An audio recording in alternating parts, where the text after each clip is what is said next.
sejam todos muito bem-vindos a mais um programa Eduque Ação na TV. Nossa programação de hoje estará com conteúdos nas áreas de ciências humanas e da natureza, com temas bem encantadores. Ainda, em ciências, teremos os conteúdos como massa, volume e densidade. A princípio, são temas bem científicos, mas vocês perceberão que é possível aprender de forma bem divertida, pois apresentaremos esses temas através de experimentos que vocês poderão realizar em suas casas com os objetos de sua preferência. No nosso momento Fazendo Arte, apresentaremos a vida e a obra do pintor Cândido Portinari, que servirá inclusive de inspiração caso você queira fazer alguma obra de arte nessa quarentena. E para começar, estarei chamando a Jéssica, que estará fazendo a leitura de um belíssimo poema que se chama O Lobisomem, de Elkanah Ferraz. Então é isso, fiquem conosco e curtam muito a nossa programação de hoje.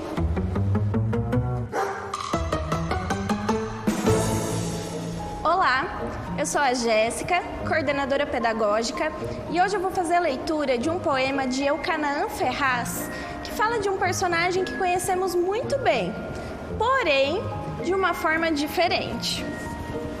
Lobisomem. Pobre lobisomem, porque é lobo, porque é homem, porque é lobo e homem. Pobre lobisomem, porque é sozinho, porque é triste e sozinho. Pobre lobisomem, porque tem garras, porque tem pelos, porque tem patas. E porque tem garras, pelos e patas, o pobre lobisomem fere o que ama. Pobre fera, porque nas noites de lua cheia, seu uivo é fundo, seu uivo é frio. Fundo e frio, porque não pode ser só lobo, nem pode ser só homem, o coitado. Coitado e pobre, porque nas noites cheias de lua, não pode deitar e dormir.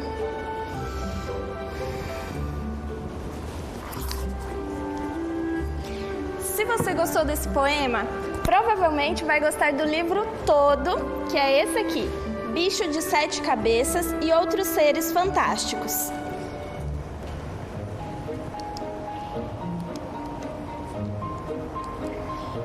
Quem escreveu foi o Elkanah Ferraz, um poeta brasileiro, e quem ilustrou foi o André da Loba, que é um artista português. Olhem só que legal o que o André fez com a imagem do lobisomem. Ele muda um pouco, né, aquela imagem que nós estamos acostumados a ver do lobisomem. Então, na mesma imagem aparece o lobo, aparece o homem, e se vocês perceberem, a imagem não tem corpo, tem as duas cabeças e os pés. E a gente vai perceber que isso aparece também em outras ilustrações, porque esse livro não fala só do lobisomem, ele fala de uma série de seres mitológicos, alguns que conhecemos muito bem, como o Saci Pererê, por exemplo, e outros dos quais eu nunca tinha ouvido falar. Vou mostrar alguns para vocês. Vejam que interessante o Saci Pererê. Ele mantém aquela mesma estrutura de não ter o corpo, mas ele tem a perna, né? Uma perna só do Saci e a cabeça. E reparem que não é uma ilustração feita com papel e caneta ou uma ilustração digital. O artista faz esculturas usando papelão, pedra, arame e outros materiais. Depois, essas esculturas foram fotografadas e foram para as páginas do livro. Vamos ver mais um. Olha a sereia, que legal. Sempre que a gente pensa na imagem de sereia, na hora já pensamos num cabelo comprido, um rabo de peixe, e aqui o autor coloca apenas o rosto dela. Se a gente não soubesse, se não tivesse o poema da sereia ao lado, nós acharíamos que talvez fosse uma mulher comum. E olha o que ele fez com os zumbis. Vocês se lembram da aula passada em que trabalhamos as sombras? Olha só, com os zumbis, ele fez um efeito de sombra. e ficou muito legal. Um outro que eu gostei muito foi o Monstro do Lago Ness. Olha que escultura interessante que ele fez e com materiais que talvez você tenha na sua casa e possa fazer também. E por último, esse monstro aqui eu nunca tinha ouvido falar. É a cobra Ouroboro e foi feita com pedras pintadas. Esse livro é muito legal porque, além de você se divertir com os poemas, você pode ter boas ideias para fazer arte aí durante a quarentena. Espero que vocês tenham gostado da leitura e da indicação literária. Até semana que vem.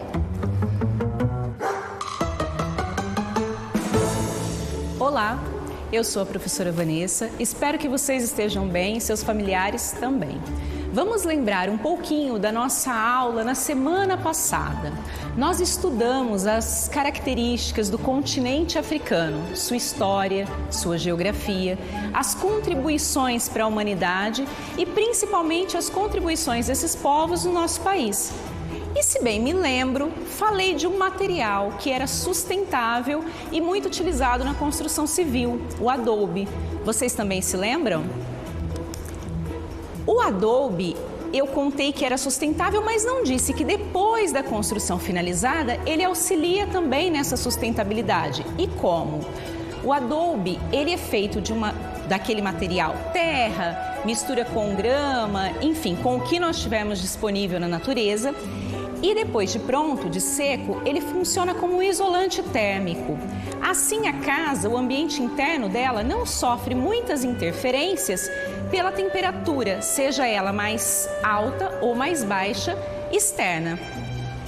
Mas aqui, na nossa região, que é bastante quente, nas nossas casas que não são feitas de adobe, será que há algum material possível de ser utilizado nas paredes, talvez, que auxilie como isolante térmico? O que vocês acham? Eu acredito que vocês tenham aí em casa esse material de tão comum que ele é, o isopor. Sabiam que ele é um isolante térmico? Isso porque, em sua composição, há muitas bolhas de oxigênio. E essas bolhas de ar, elas auxiliam para que, aliás, elas impedem a transferência de calor. A transferência do calor externo para o interno e também do interno para o externo. Opa, que coisa estranha! Quando vocês vão ao supermercado e buscam uma bandeja de carne, essa carne está resfriada. Ela vai demorar um pouco mais de tempo para voltar à temperatura normal, porque o isopor auxilia nesse isolamento térmico. Nós temos também a compra dos marmitex. Quando nós compramos um marmitex, a comida está lá quentinha, não é? Esse alimento ele permanecerá um tempo maior nessa temperatura, porque não há a interferência da temperatura externa para o interno e também da interna para o externo. E nas casas, já que eu falei das nossas casas, nós temos ainda a possibilidade de utilizar nas construções o isopor nas paredes. Ele pode ser colocado entre os tijolos, ele pode ser colocado antes daquela argamassa para depois a pintura e ele pode ser colocado no teto também, na parte do forro. O que acontece? Ele vai auxiliar para que essa temperatura externa não influencie na temperatura interna ou influencie o menos possível. Isso é importante, conhecer a propriedade dos materiais, não é mesmo? Porque nós podemos utilizá-lo de uma forma mais apropriada. Hoje nós vamos estudar isso na nossa aula. Nós vamos observar a propriedade desses materiais. E para começar, eu lanço uma pergunta, um desafio. O que pesa mais? 1 quilo de algodão pesa ou 1 quilo de chumbo? Para responder, eu vou pedir um auxílio. Vou pedir que o professor Luiz explique para vocês. Até mais! Oi pessoal, tudo bem com vocês? Eu espero que sim. Eu sou o professor Luiz e eu vou continuar aquela charada que a professora Vanessa lançou para vocês. Qual que pesa mais, 1 quilo de algodão ou 1 quilo de chumbo? Acertou quem disse que os dois têm a mesma massa. Mas você pode às vezes se perguntar, como assim, professor? Primeiro, vamos lembrar o que é massa, e eu não estou falando da massa de pão ou macarrão. Eu estou falando da massa que é a quantidade de matéria presente em um corpo. Você já foi no supermercado e pediu 300 gramas de carne ou uma receita que pedia 1 quilograma de farinha? Tudo isso é a massa e ela é medida justamente através do grama ou do quilograma. Mas isso não é o peso? É importante lembrar que peso e massa têm uma diferença, porque não são a mesma coisa. Massa é justamente essa quantidade de matéria, enquanto o peso é a força gravitacional que é exercida sobre um objeto. Enquanto a massa permanece a mesma, porque ela é uma propriedade, o peso já vai variar de planeta para planeta, por exemplo. Voltando agora para a pergunta da professora Vanessa. Nós sabemos que os dois têm a mesma massa, mas observem como que o volume deles é diferente entre si. Vamos lembrar também o que é esse volume? Ele é o espaço que esse corpo ocupa. Nós podemos ver ali no exemplo que o algodão ocupa um espaço muito maior do que o chumbo. Outro exemplo que a gente tem de volume são os líquidos, como por exemplo o suco de laranja. Só que, diferente dos sólidos, os líquidos estão livres e para serem medidos geralmente são colocados em um recipiente e nós utilizamos a unidade de medida do litro. Lembrando que os gases também também ocupam volume, como por exemplo o gás oxigênio. Quando nós enchemos uma bexiga, esse ar que nós colocamos ocupa um espaço dentro dela, como podemos observar, e ele também tem massa, por isso que causa essa reação. Então, independente do estado, os corpos possuem massa e eles possuem volume. E a relação entre esses dois, que vai garantir que o algodão precise de mais volume para ter 1 quilo e o ferro, ou melhor, o chumbo, precise de menos, é o que a gente chama de densidade. Ela mede o quão compacta está essa matéria dentro do volume. Nós podemos ver que quanto mais as moléculas estão juntas, mais denso é esse material. E quanto mais espaçadas, menos denso ele é. Para a gente testar um pouco sobre isso, primeiro um exemplo do dia a dia. A massa de bolo. Ah, professor, mas você não falou que é uma massa diferente? Não, estamos falando da mistura agora. A mistura de bolo, quando ela está mais grossa, nós falamos que ela está mais densa, justamente porque as moléculas estão mais condensadas, estão mais juntas. Agora, eu tenho 2 experiências bem bacanas para vocês, para a gente testar um pouco sobre a densidade. Vamos lá? A primeira experiência, nós vamos comparar a densidade de alguns materiais. Para isso, eu tenho 3 recipientes com água, porque ela vai ser a nossa referência. E eu tenho aqui 6 materiais, uma maçã, um lápis, uma moeda, um clips, uma pedra e uma esponja. Nós vamos comparar a densidade desses materiais para ver se eles são mais densos ou menos densos que a água. Vamos lá? Vamos testar agora o lápis. O que você acha que vai acontecer? Vamos ver? Olha só, o lápis, ele flutua. Os materiais que flutuam quando são colocados na água, eles são menos densos que a água. Agora, vamos reparar essa pedra. O que vocês acham que vai acontecer quando eu colocar neste pote aqui? Vamos ver? Olha só, ela já vai direto para o fundo. Isso é sinal que ela é mais densa do que a água. Agora, eu duvido que você vai acertar quais materiais são mais densos ou menos densos. Vamos testar alguns outros? Primeiro, eu vou testar o clipes de papel. Ou melhor, clipes de ferro, a gente usa ele no papel. Será que ele é mais denso ou menos denso? Nem titubeou, ele é mais denso do que a água. Agora vamos olhar essa esponja amarela, parece até o Bob Esponja da televisão. Olha só, ela flutua. Ah, professor, mas está o lápis. Tirei o lápis, continuou flutuando, ou seja, ela é menos densa do que a água. E agora essa moeda aqui? Vamos lá? Eu tenho certeza que você vai acertar. Olha só, ela é mais densa do que a água. E por fim, essa maçã. O que será que vai acontecer? Opa! Ela flutua, só que ela está muito dentro da água. O que acontece nesse caso? A maçã, ela é menos densa do que a água. Só que o que acontece? O corpo da maçã é 75% composto por água. Agora, aqueles 25% que faltam é o oxigênio. Então, o que acaba acontecendo? Ela é menos densa do que a água. Nós fazemos esse experimento para testar a densidade dos materiais e perceber que uma propriedade isolada não vai garantir que ele será denso, como por exemplo o caso do lápis. Quando comparamos o volume dele com o volume da moeda e do clips, ele tem um volume maior, só que ele é menos denso que a água e menos denso que esses outros materiais. Lembre-se, densidade tem a ver com o volume e com a massa. É a relação da massa com o volume. Tudo bem? Então, agora, vamos para a segunda experiência. Nela, a gente vai testar a importância dessa densidade no dia a dia. Vocês sabiam que temos alguns líquidos que são adulterados? Ou seja, eles são misturados com outras coisas antes de serem vendidos. É o caso da gasolina e também já foi o caso do leite. A densidade ajuda os fiscais a testarem para ver se o produto está bom. Vamos conferir como acontece? Primeiro, nós temos aqui 2 copos com a mesma quantidade de água.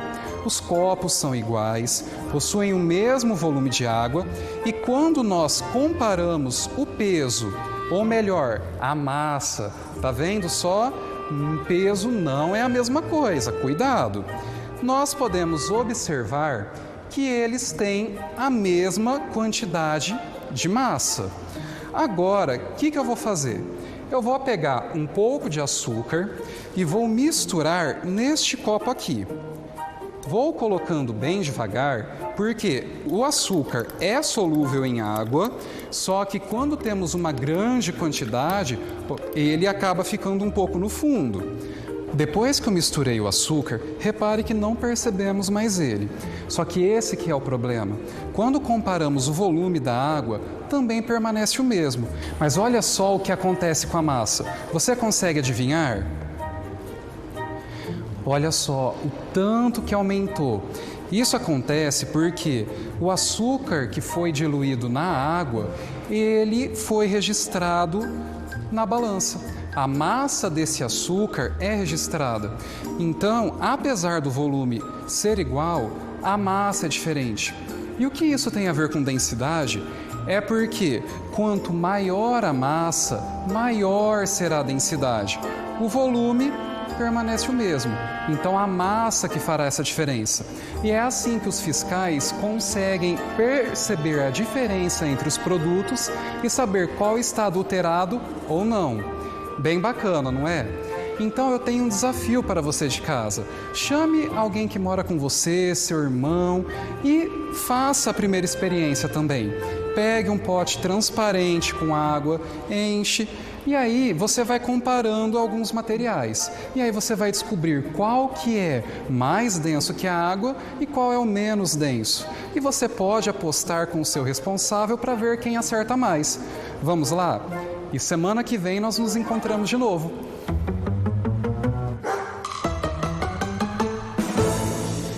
Olá, eu sou a professora Carol e venho te convidar hoje para apreciar algumas obras de arte comigo. Vamos começar? O que vocês acham dessas obras? O que elas te lembram? O que você acha que o artista quis retratar nesses desenhos? Sim, brincadeiras. Brincadeiras como soltar pipa ou então jogar futebol. O autor dessas obras se chama Cândido Portinari. Ele nasceu aqui no interior de São Paulo, numa cidade chamada Brodowski. e durante a infância viveu em uma fazenda de café, pois os seus pais vieram da Itália e nessa fazenda eles trabalhavam. Durante a infância, ele tinha muito contato com os espantalhos por conta das lavouras e morria de medo deles. Tinha até pesadelo e isso lhe rendeu uma coleção de quadros inspirados no seu medo. Vejam só. Portinari também retratou o trabalho dos lavradores de café.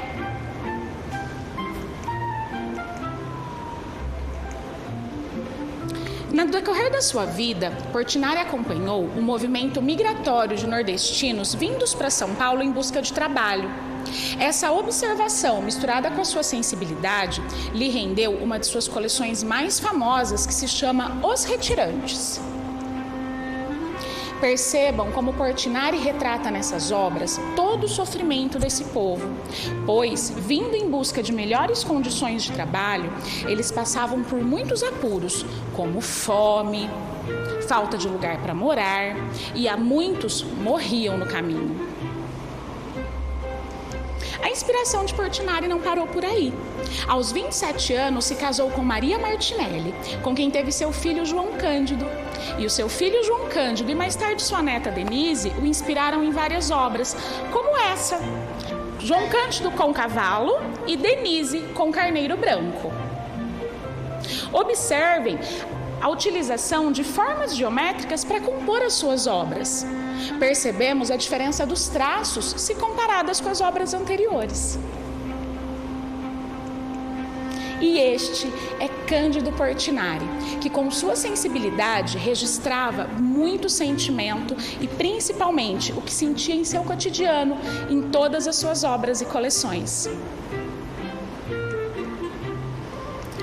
Vamos observar mais de perto essa obra? Quem nunca soltou pipa? Observem a leveza das cores, a leveza dos meninos soltando pipa, a liberdade, os pés descalços. E se hoje Portinari fosse retratar uma brincadeira, o que você acha que ele retrataria? Como ele desenharia? E você, do que brinca durante o isolamento?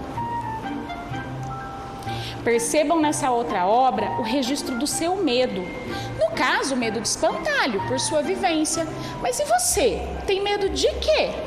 Como você retrataria esse medo em uma obra de arte? Pense que você pode utilizar papel, lápis, caneta, massinha, recortes de jornais e revistas, tecidos. E vamos observar agora com muita atenção essa outra obra, pois ela mostra uma forte intervenção no movimento expressionista na obra de Portinari, pois ele ressalta mãos, pés, braços fortes para expressar a força do trabalhador braçal. Você já escolheu sua profissão? Como você retrataria a profissão que você quer seguir? Você já pensou em retratar a profissão de alguém que você admire muito? Pois é, e quando falamos em arte, podemos utilizar, como eu já disse antes, diversos materiais. Nós tivemos aqui algumas inspirações em Portinari, onde foi utilizado massinha, onde foi utilizado também retalhos de tecido. Solte sua imaginação, utilize o que você tiver em casa. Como eu disse, pode ser lápis, pode ser papel, pode ser qualquer material. Você pode utilizar material reciclável. Lanço esse desafio para você. Desenhe, crie, invente sobre o seu cotidiano e a sua vivência. Um grande beijo e sintam-se inspirados por esse grande artista, Cândido Portinari.